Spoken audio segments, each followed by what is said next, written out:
Hello and welcome to High Vibe Astrology. This is Jennifer, back with a video on the Cancer new moon drawn up for June 25, 2025 at 6:31 a.m. Eastern Time. Whether you're new or returning, thank you so much for joining me. I invite you to subscribe, hit the like button, share this video, and feel free to comment. These are all free and easy ways to support this channel. If you are new, my approach to astrology is based upon the connection between the microcosm and macrocosm. I read the chart drawn up for my location as I'm tuning into the collective energy. This Cancer new moon, conjunct Jupiter, initiates greater attention and faith in matters concerning our home, family, and emotional security. In the 12th house, this energy is about tying up loose ends without broadcasting what those loose ends might be. The energies are felt prominently, nevertheless, because this new moon conjuncts the ascendant. So Cancerian themes are going to be front and center during this lunar cycle.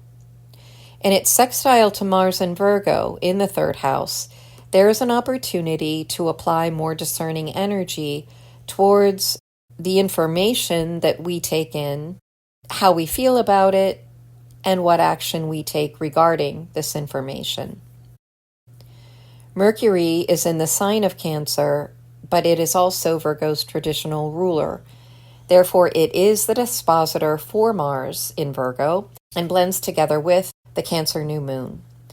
Mercury in the 1st house means that Cancer's message figures prominently during this lunar cycle and is informed by that Mars in Virgo, which seeks greater discernment and action regarding the security of our domestic situation. Mercury also rules the Virgo South Node, sitting on the IC, 4th house cusp, and the South Node always reveals what is still working toward greater balance and healing. This is especially so with a Virgo South Node, which has to be careful with taking on too much toxicity from the outside world, from other people. When we take on or absorb what isn't ours to heal, we make our own body toxic. And that applies to our domestic scene, the natural domain for Cancer. Mercury forms a square to Chiron, and Chiron is the modern ruler for Virgo. So this is an energy of healing ancient wounds around our identity, independence, and pioneering spirit, because that's what Aries represents. When the sign Aries and Cancer square up, we feel inner conflict between our independent nature and our caretaker nature. What they both have in common, though, is a protective expression. One protects as a patriot and the other as a mama bear. Squares will always bring about external conflict so that we can take responsibility for our personal tension and resolve these two energies within ourselves, within our own life. What's playing out on the collective scene is just a symptom of the ways we as individuals have not yet been able to balance these two dichotomies, our own independence versus taking care of others we consider to be dependent upon us.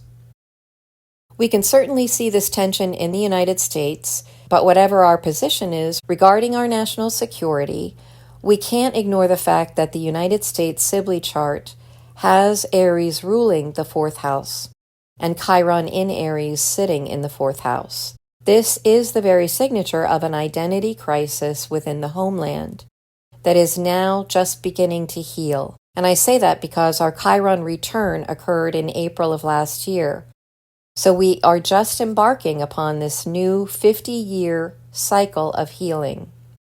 But with our sun in Cancer, this tension between Cancer and Aries is without a doubt the theme we're confronting right now. So we are having to reconcile this dilemma around who we care for and how we care for other nations without taking on too much and making ourselves and our nation sick as we do so. In this new moon chart, Chiron sits on the cusp of the 10th and 11th houses, more visible to the world. One has to do with our destiny and reputation, and the other has to do with societal thinking and our evolution and future. So during this lunar cycle, the action we are taking to heal this identity is certainly on display.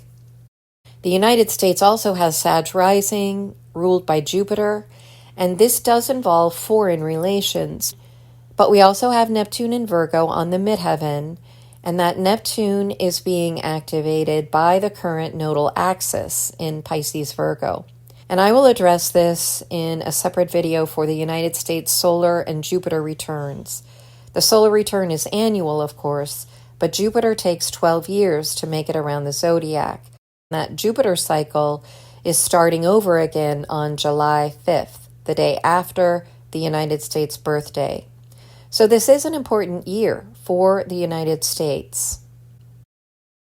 In this chart, Jupiter is conjunct the new moon, and it's making a square to Saturn, the planet of law and order. Jupiter co-rules the Pisces North Node with Neptune. Neptune has the edge, however, because as the planet more distant from Earth, it impacts more people. It covers more ground or more time, at least as we perceive it on Earth. Not only that, but it also is right in the middle of this long-standing trine between Pluto and Sedna, two planets that are the most distant from Earth, and most definitely impacting humanity on a global scale. All three of these planets are, in essence, steering the Earth toward its destiny, or at least its next chapter, and that does have to do with this current Pisces North Node. So our current destination as a people is to not just accept unity consciousness, but to understand how we can, as individuals, participate responsibly in achieving unity consciousness. And this is informed by Neptune's conjunction to Saturn, both in the sign of Aries. Neptune's conjunction to Saturn signifies that man-made law and order is aligned with universal and spiritual law and aspirations. In Aries, they are supporting self-governance and sovereignty as one people.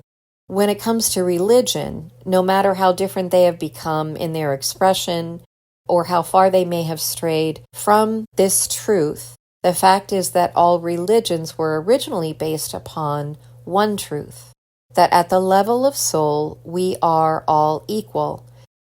Each of us has direct access to the Creator, the divine consciousness that dwells in every cell of our being, that recognizes the sanctity of all life. And that brings us to Pluto.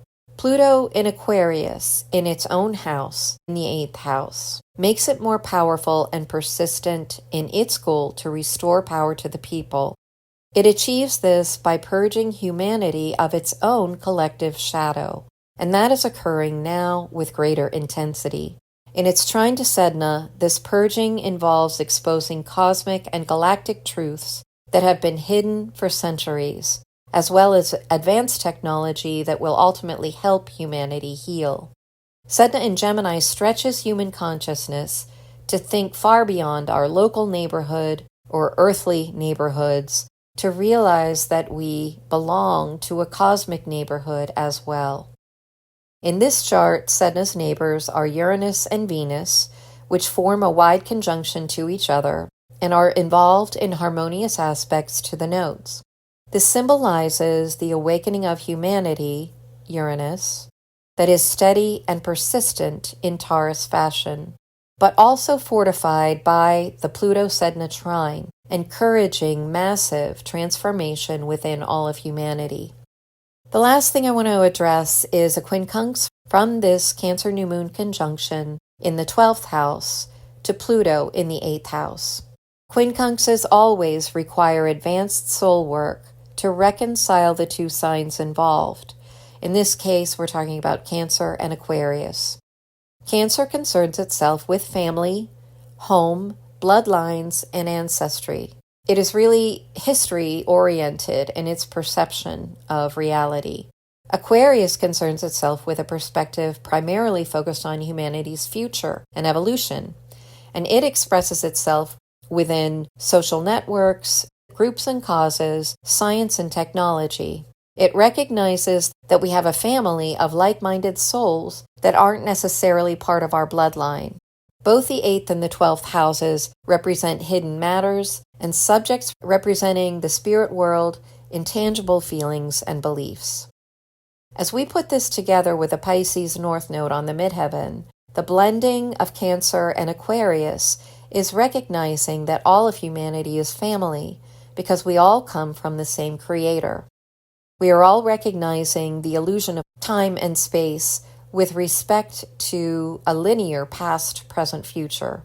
The Pisces North Node is about embracing a consciousness that transcends time and space, to recognize that at the level of soul, we are all God's creatures and loved unconditionally.